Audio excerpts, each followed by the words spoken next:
Hello friends, मैं हूं अनिमेश और आप देख रहे हैं डिजिटल टैक्स कंसल्टेंट। थंबनेल देखकर आप समझ ही गए होंगे कि आज हम बजट 2021 पे बात करने वाले हैं। कोविड इम्पैक्ट के बाद बजट से इंडिविजुअल्स को काफी सारे एक्सपेक्टेशंस थे, जैसे 80C में डिडक्शन को 1.5 लाख से बढ़ाकर 2 लाख तक कर दिया जा सकता है, पीपीएफ में कंट्रीब्यूशन को बढ़ाकर डबल किया जा सकता है, बट ऐसा कुछ भी नहीं हुआ। इस वीडियो में हम 5 ऐसे चेंजेस डिस्कस करेंगे जो आपके फाइनेंशियल हेल्थ पे अफेक्ट कर सकता है। पहले हम जानेंगे इनकम टैक्स के चेंजेस, फिर डिस्कस करेंगे प्रोविडेंट फंड, उसके बाद आएंगे यूलिप्स पे, फिर डिस्कस करेंगे ऑडिट और लास्ट में हम जानेंगे हाउसिंग लोन के बारे में। तो चलिए स्टार्ट करते हैं आज का ये वीडियो। सबसे पहले हम बात करते हैं इनकम टैक्स की। इनकम टैक्स में स्लैब रेट्स पे कोई भी चेंजेस नहीं किया गया है, सिर्फ सीनियर सिटीजन्स को रिटर्न फाइलिंग में राहत दी गई है। जिनकी एज 75 साल से ज्यादा है और सोर्स ऑफ इनकम सिर्फ इंटरेस्ट और पेंशन से है, उनके लिए income tax return filing mandatory नहीं है। वैसे तो मैंने ओल्ड टैक्स स्लैब रेट और न्यू टैक्स स्लैब रेट पे अलग से वीडियो बनाया था, जिसको मैंने आई बटन पे लिंक कर दिया है, आप वहां जाके उस वीडियो को देख सकते हैं। यहाँ एक ओवरव्यू दे देता हूं ताकि आपको समझने में आसानी हो। यहाँ लेफ्ट साइड में ओल्ड टैक्स स्लैब रेट्स और राइट साइड में न्यू टैक्स स्लैब रेट्स दिए गए हैं। ओल्ड टैक्स स्लैब रेट्स के हिसाब से 2.5 लाख तक टैक्स निल, 2.5 लाख से 5 लाख तक के इनकम पे 5%, 5 लाख से 10 लाख तक के इनकम पे 20% और 10 लाख के ऊपर के इनकम पे 30% टैक्स चार्ज किया जाता था। वहीं न्यू टैक्स स्लैब रेट में 2.5 लाख तक टैक्स निल, 2.5 लाख से 5 लाख तक 5%, 5 लाख से 7.5 लाख तक 10%, 7.5 से 10 लाख तक 15%, 10 लाख से 12.5 लाख तक 20%, 12.5 से 15 लाख तक 25% और 15 लाख के ऊपर के इनकम पे 30% इनकम टैक्स चार्ज किया जाता है। आगे बढ़ने से पहले एक रिक्वेस्ट है, वीडियो अच्छी लगी तो लाइक कीजिए, शेयर कीजिए और लेटेस्ट अपडेट पाने के लिए हमारे चैनल को सब्सक्राइब जरूर कीजिए।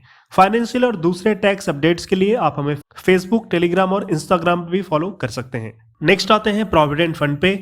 अगर किसी पर्सन का पीएफ, पीपीएफ या किसी रिकॉग्नाइज्ड या फिर किसी स्टैट्यूटरी प्रोविडेंट फंड में 2.5 लाख से ज्यादा का कंट्रीब्यूशन है और उस पर कोई इंटरेस्ट मिला है, तो वो अमाउंट टैक्सेबल हो जाएगा। यानी जिस एम्प्लॉय की पीएफ में कंट्रीब्यूशन पर एनम 2.5 लाख से ज्यादा है, तो उस पर जो इंटरेस्ट मिलेगा वो टैक्सेबल होगा as per income tax slab rate. एक एग्जांपल से समझते हैं। मान लीजिए कोई इंडिविजुअल किसी फाइनेंशियल ईयर में 3 लाख का कंट्रीब्यूशन करता है और पीएफ इंटरेस्ट रेट है 8.5%। इनकी टोटल इनकम 30% स्लैब रेट में फॉल करती है, तो 2.5 लाख तक के इंटरेस्ट पे कोई टैक्स नहीं लगेगा, लेकिन 50,000 के ऊपर 8.5% का इंटरेस्ट यानी 4,250, इसके ऊपर 30% टैक्स यानी 1,275 रुपए, इसके ऊपर 4% सेस यानी 1,326 रुपए टैक्स चार्ज किया जाएगा। इसका सीधा इफेक्ट पड़ेगा हाई अर्निंग इंडिविजुअल के ऊपर, यानी जिनकी सैलरी 1,73,600 से ज्यादा है, उन पे ये रूल एप्लीकेबल होगा। ये रूल एप्लीकेबल होगा 1 अप्रैल 2021 से। नेक्स्ट आते हैं यूलिप पे। टैक्स सेविंग्स के लिए यूलिप एक बहुत अच्छा ऑप्शन हुआ करता था, बट गवर्नमेंट ने उस पर कुछ रिस्ट्रिक्शंस लगा दिए हैं। यूलिप यानी यूनिट लिंक्ड इंश्योरेंस प्लान, इस पे एक मेजर स्टेप लिया गया है। जहां पहले यूलिप के मैच्योरिटी पे एग्जेम्पशन मिलता था अंडर सेक्शन 1010D, अब वो टैक्सेबल होगा, जिसकी लिमिट 2.5 लाख रखी गई है। यानी 2.5 लाख से ज्यादा एनुअल प्रीमियम वाले यूलिप्स मैच्योर्ड होने पे मैच्योरिटी अमाउंट टैक्सेबल होगा। यूलिप के पार्सल विड्रॉल पे एसटीटी यानी सिक्योरिटी ट्रांजैक्शन टैक्स चार्ज किया जाएगा। इसके अलावा प्लान मैच्योर्ड होने पर कैपिटल गेन टैक्स एप्लीकेबल होगा। और अगर यूलिप होल्डर के डेथ के बाद नॉमिनी क्लेम करता है तो टोटल अमाउंट ही एग्जेम्प्टेड होगा।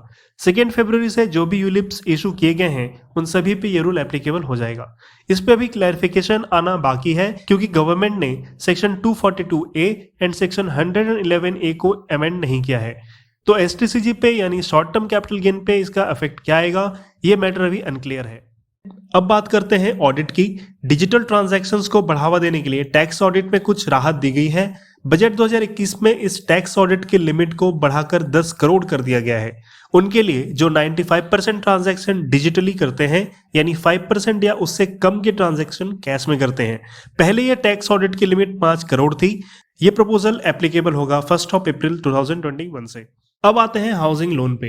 बजट 2021 में हाउसिंग लोन पे डिडक्शन क्लेम करने की डेट्स को बढ़ा दिया गया है। अगर आपने घर खरीदने के लिए कोई लोन लिया था तो उस पे 1.5 लाख तक का इंटरेस्ट का डिडक्शन आप क्लेम कर सकते हैं, जिसकी डेट 31 मार्च 2022 तक कर दी गई है।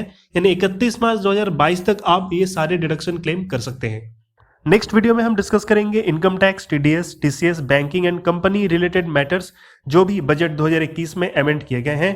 आज के लिए इतना ही। Thanks for watching this video. मिलते हैं अगले इंटरेस्टिंग टॉपिक पे, तब तक के लिए जय हिंद।